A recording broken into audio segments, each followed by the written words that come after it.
handcuffs and dressed in jail garb, Bryan Kohberger arrived at a Murrow County courthouse in Pennsylvania today and waived his extradition hearing. Tonight, we are waiting to learn exactly when he'll arrive in Idaho, where he'll face murder charges. Good evening and thank you for joining us for KREM 2 News at 11 tonight. I'm Mark Hanrahan.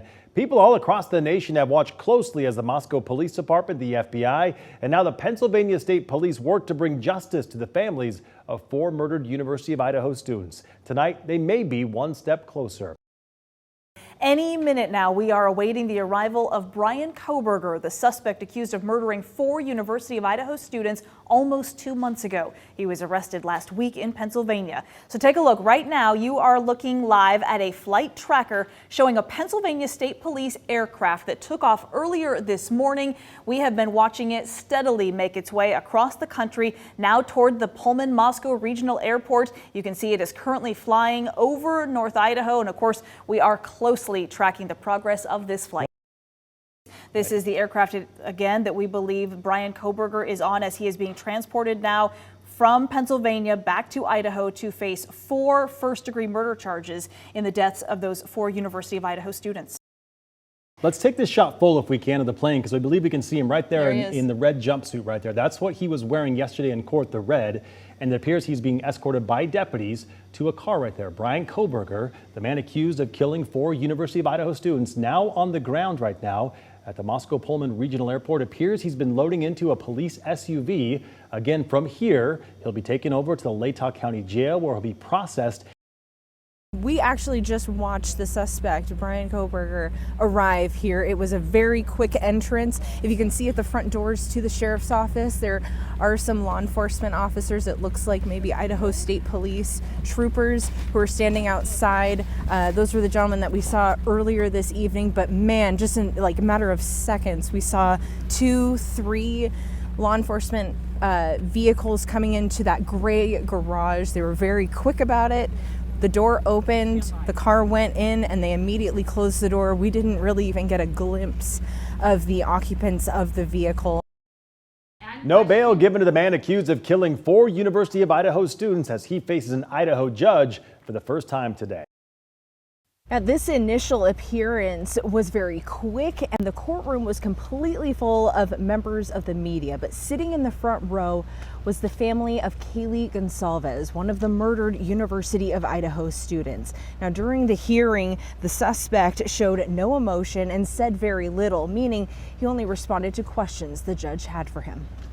The man accused of murdering 4 University of Idaho students appeared for the first time in Idaho court.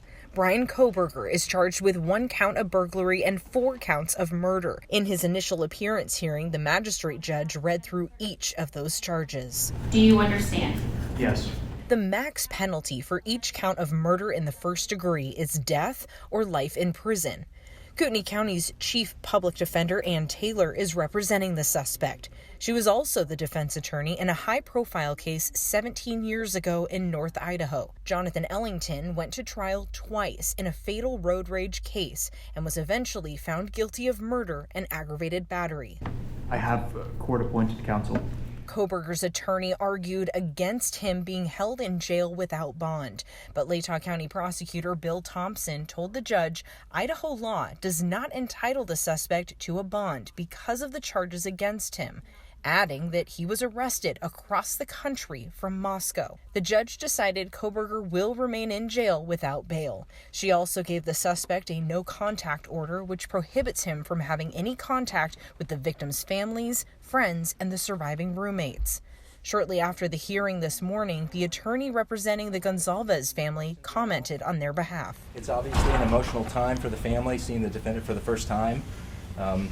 This is the beginning of the criminal justice system, and the family will be here for the long haul. Today, I also checked in at Mad Greek, the restaurant where Madison Mogan and Xana Kernodle worked.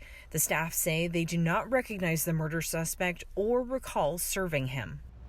Now, here's what we can expect in the upcoming court proceedings. A status hearing is scheduled for next Thursday at 10 a.m., and this is at the request of the suspect's defense attorney. Now, Kohberger's preliminary hearing is not yet scheduled, but it must happen within the next 2 weeks. At that hearing, he will enter either a not guilty or guilty plea. Reporting from the Latah County Courthouse, Amanda Rowley, KREM 2 News.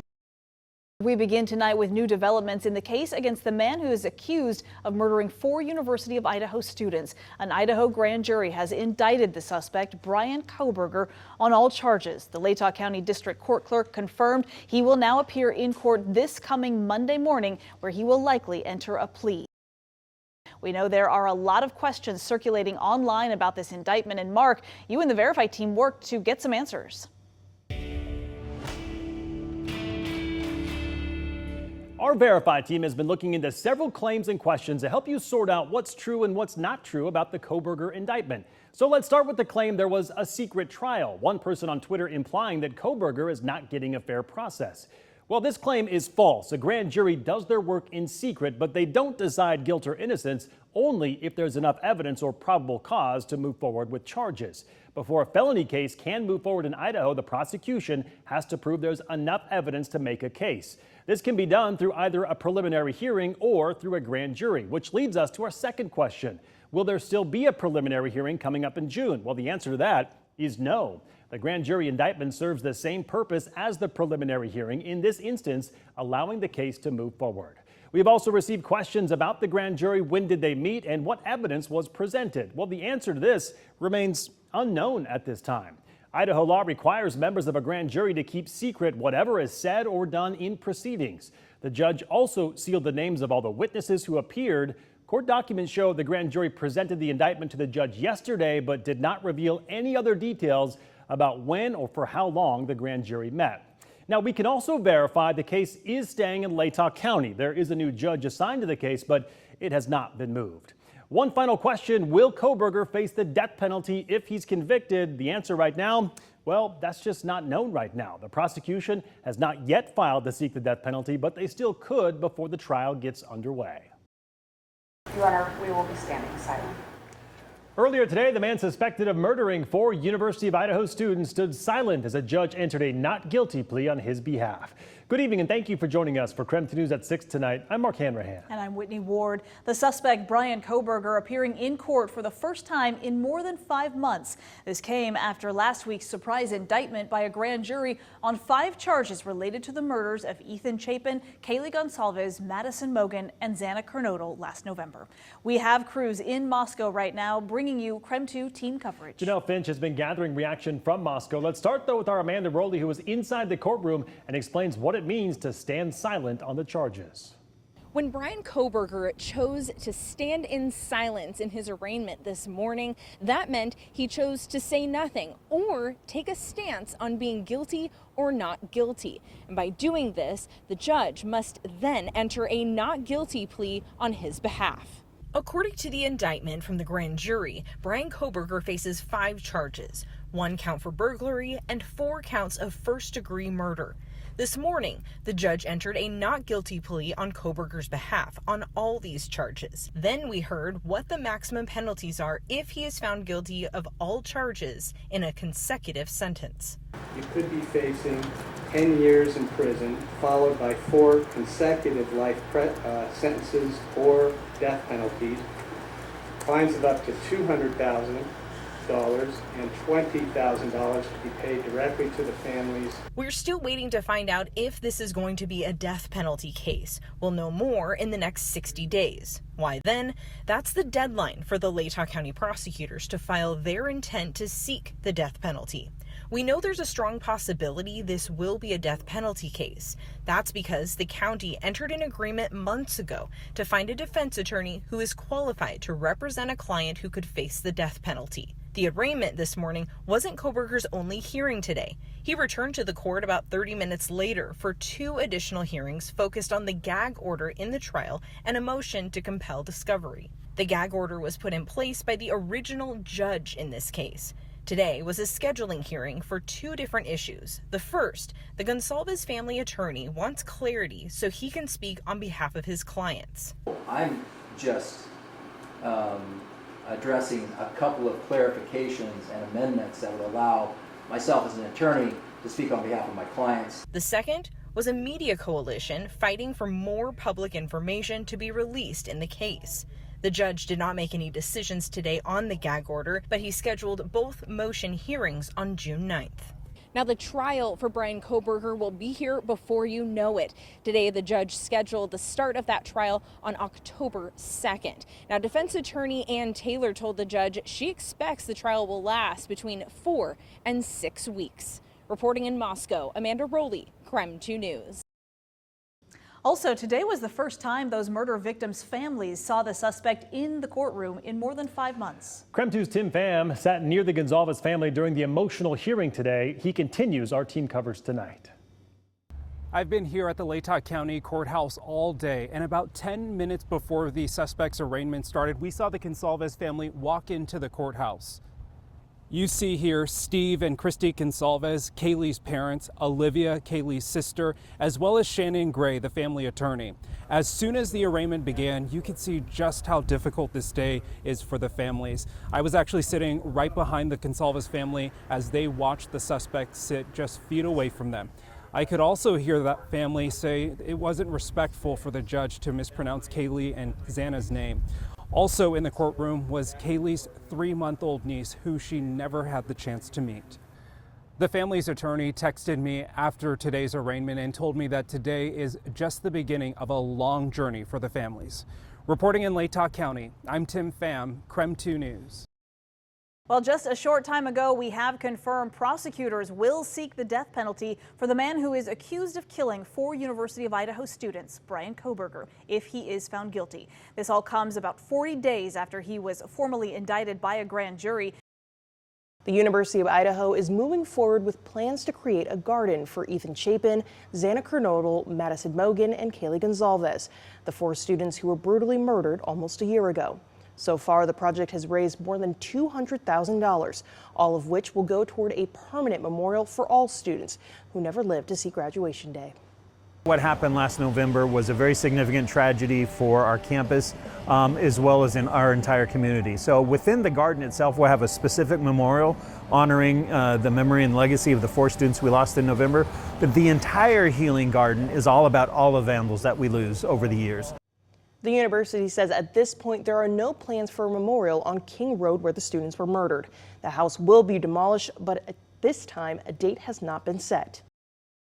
This morning, Bryan Kohberger's indictment stands. A judge denied the motion to dismiss. Kohberger and his defense team were trying to get the grand jury indictment against him thrown out. Let's head now to Moscow, where the FBI went back inside the King Road house where 4 students were murdered last fall. Agents were in and out of the house all day, gathering measurements to create a model that'll be used in the eventual trial. For context, we asked Idaho's former state attorney general and county prosecutor David Leroy what he makes of this new collection of evidence. In this instance, it appears that the prosecutor is going to put some significant emphasis by virtue of a model and videos in terms of helping the jury understand how an alleged perpetrator might have moved through the house to get in, to go to whatever is alleged to be the first crime scene, to pass then to the second crime scene. Now, the Kernodle and Gonzalez families released a statement today thanking the university for listening to their concerns about preserving evidence at the house. They also noted, quote, "It is important for families of victims to stay involved in this process and trust your gut when it comes to standing up for the victims in this case. Our voice has been loud and consistent and will stay that way for Kaylee, Xana, and all the victims."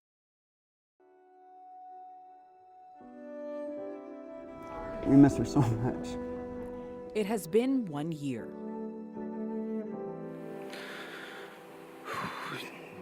Since 4 students were murdered. Xana Kernodle, Ethan Chapin,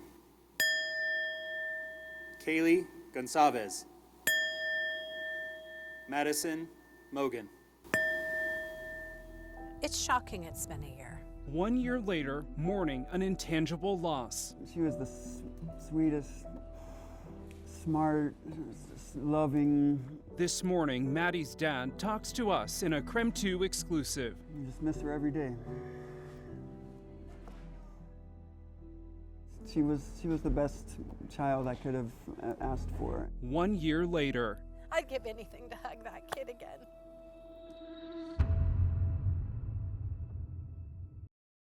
This morning, we are live from the University of Idaho's campus in Moscow as the community mourns the loss of 4 young lives: Ethan Chapin, Xana Kernodle, Kaylee Gonzalez, and Madison Mogan. One of 5 kids, 21-year-old Kaylee Gonzalez was described by her parents as the ultimate middle child. She was from Rathdrum, Idaho, and was majoring in general studies. She was even planning a trip to Europe after she graduated. Her sister said that Kaylee was constantly chasing adventure and was going to move to Texas to live with her sister, where she had a job with an IT firm lined up in Austin. Ethan Chapin from Conway, Washington, had just turned 20 years old the month before he was killed. He was a triplet. His brother and sister were also students alongside him at the University of Idaho. He was also a member of the Sigma Chi fraternity. In the year since his death, they have raised more than $125,000 for the Ethan Chapin Memorial Scholarship Fund, and he was dating Xana Kernodle, who was also killed. Xana Kernodle was 20 years old. She was originally from Arizona, but then moved to Post Falls. She went to Post Falls High School, where she was active in volleyball, track, and soccer. She was a junior majoring in marketing at the College of Business and Economics. She was also a member of the Pi Beta Phi sorority. According to her family, she loved her dog, electronic dance music, and going on family trips with her sister and her father. She was best friends with 21-year-old Madison Mogan, who went by Maddie. Some describe them as close as sisters. She was a senior, a marketing major, and a member of the Pi Beta Phi sorority. She loved the color pink and planned to move to Boise after she graduated to be closer to her boyfriend. Her father described her as the light of his life. She was the best child I could have asked for, and yeah, we miss her so much. Unimaginable grief still feels as fresh as it did 1 year ago on this day. Ben Mogan thinks about his daughter Maddie every single day. In his first interview since his daughter's memorial, Ben Mogan tells me how he finds ways to remember his little angel.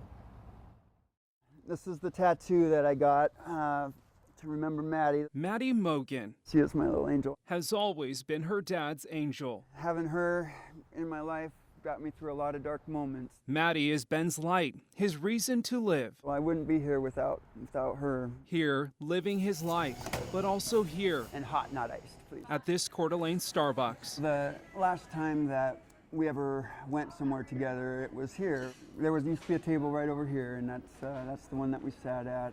Yeah, every time I even drive by here, I think about just how much I wish she was here with us. Now Maddie's presence is what keeps Ben going. She was the best child I could have asked for, and yeah, we miss her so much. How are you doing 1 year after? Yeah, we're hanging in there. We've spent a lot of time, together and thinking about Maddie and just trying to live our best lives that she would want us to live, A life honoring the light Maddie started shining since the day she was born. Bright and funny and just fun. She was a fun person to be around. She always had lots of friends, and yeah, she loved music. That she probably got that from me. Do you remember what it was like hearing that your daughter was going to be a vandal? Yeah, I was excited. It was going to be close enough that we'd be able to see her. She could come home on weekends, and yeah, but still, it was going to be far enough away that she could feel like she was living her own life and being independent. Last spring, Maddie earned her posthumous degree in marketing. I hereby confer upon Madison May Mogan the posthumous degree earned. They didn't just give it to her because they were trying to be nice. She earned all those credits, and she got that degree, and yeah, we're so proud of her still. She had such a bright future ahead of her, and yeah, we just miss her every day. Every day since he first got the call 1 year ago. I got a couple calls, one from my mom and then one from Karen, and they were right back to back. The worst things come came to my head, but it still wasn't as bad as what it ended up being. That day we remember, November 13th, cold and dark, both literally and metaphorically. Yeah, it's just horrific. I hope no one ever has to go through something like that.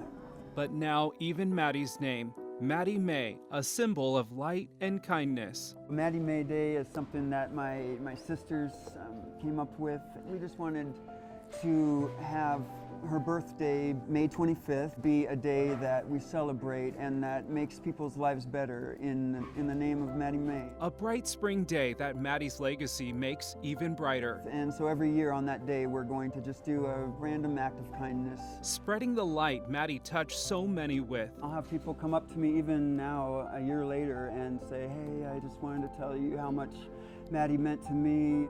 I didn't realize how many lives that she was able to touch in her short life.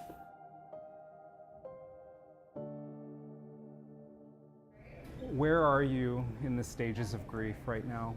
I've been able to keep my head up. It's really easy to spiral down after something like this.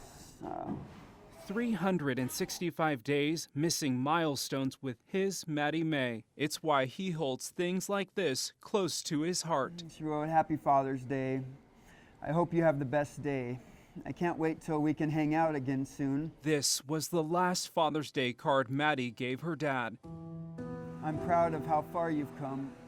Thank you for always encouraging me to do my best. Love you lots and lots, Maddie May.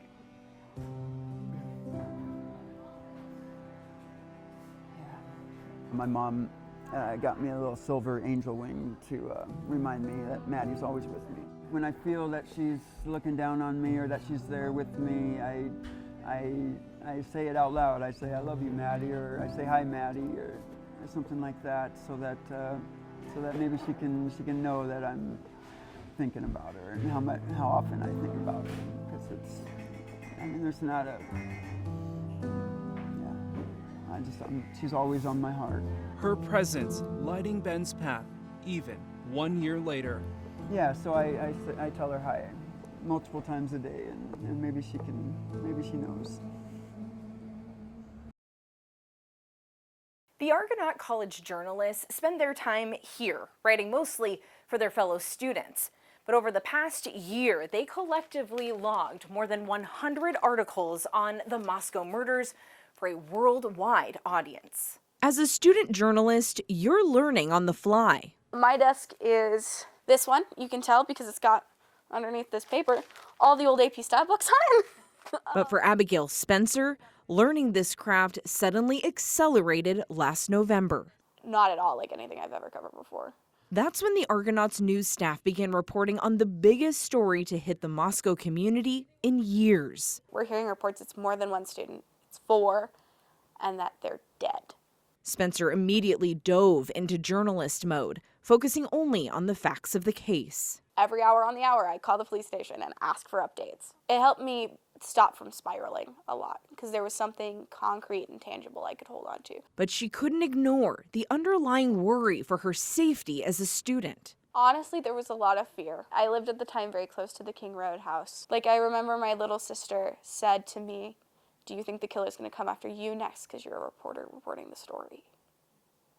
And I was terrified. That's why she always had a fellow Argonaut reporter at her side, including former editor-in-chief Hadia Tariq. The most I could do at a certain point was just check in with people, just talk to them.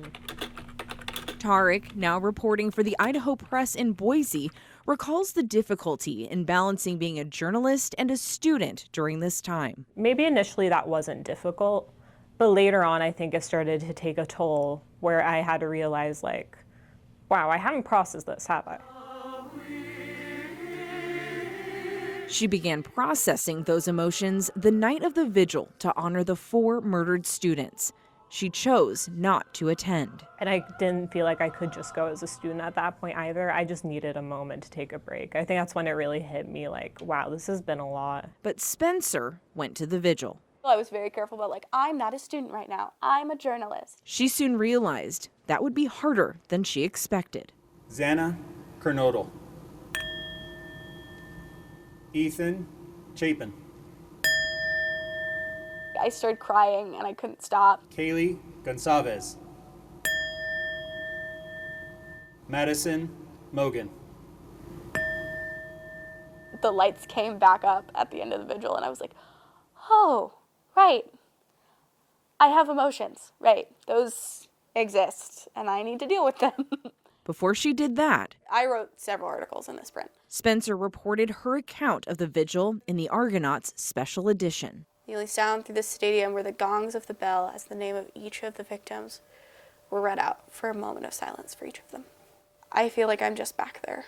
I remember trying to write it and just crying and like sitting like in this newsroom and just crying. Good afternoon and welcome. Meanwhile, updates on the case came in daily, but with limited information. I think a lot of people got really frustrated with the local police department, and I shared those frustrations initially. There were points where we would ask questions and just things were not getting clarified. News updates typically came easy for the Argonaut staff, who are embedded in the Moscow community. But as this story gained national attention, major news outlets started asking their own questions. Gotti Schwartz, NBC News. Ashley Soriano, Fox News. Leaving little time for the Argonaut. But then that changed. And I would also like to just see if there's an Argonaut reporter here. I think it's only fair to give our student reporter the first shot. It felt like we were being recognized. It felt like they were acknowledging the impact and the importance of not only our work then, but our work as a whole publication. This lit a fire under the Argonaut staff to prove their local voice is one the community can trust. How do I explain this system in a way that's going to make sense to them and help them feel empowered? Ultimately, you can come back to the Argonaut. You can trust that our journalists are doing their best to cover this as accurately as they can. So let's start with the Argonaut, please. The work you do really matters, and I'd like to think we proved that last year. Amanda Rowley, KREM 2 News.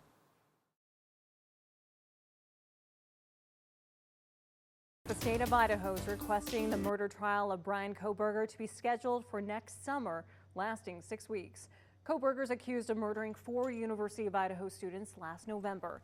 In documents filed today, the state says it wants to avoid dates when the local school and universities are in class.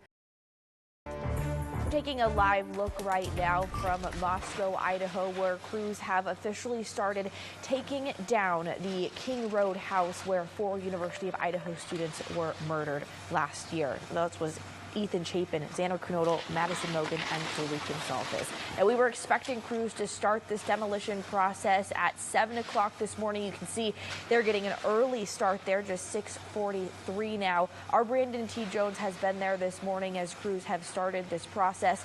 Now, the University of Idaho says this process here of actually taking the house down will take about 30 minutes in total, but it will take the next few days for crews to fully clear out this space. The University of Idaho does own this property here. They have been working with the prosecution and the defense in making this decision to demolish the house here. They decided to do it during winter break so as not to disturb as many students as possible. Some families, though, of the victims are not on board with the demolition of the house here.